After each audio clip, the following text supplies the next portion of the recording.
This couple was in the middle of a heated argument when suddenly, the woman started turning invisible. The guy across from her was completely stunned. Lillian looked down at her fading hand in shock, and in her panic, she accidentally knocked over a wine bottle on the table.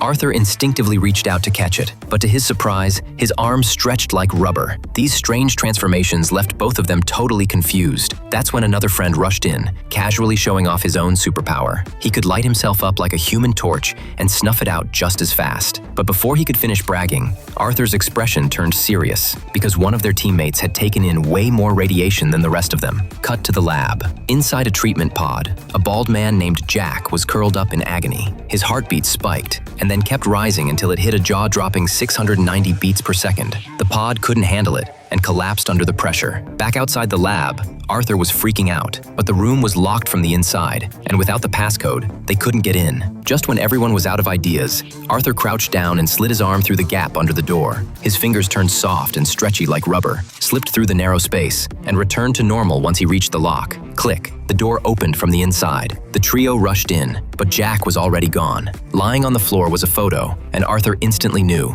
Jack had gone home to see his wife. Sure enough, Jack showed up at a clothing store, threw on some fresh clothes, and headed outside to call his wife. She was overjoyed to hear his voice and rushed downstairs to meet him. But the moment Jack took off his hat, his rocky, monstrous face sent his wife running in fear. Clearly, she couldn't accept what her husband had become. Heartbroken, Jack wandered into a bar to drown his sorrows. With every step he took, the ground trembled. The bench he sat on cracked in half, and the glass in his hand shattered like it was made of paper. Surrounded by stares and whispers, Jack felt hopeless for the first time. And that's when the thought of ending it all crept into his mind.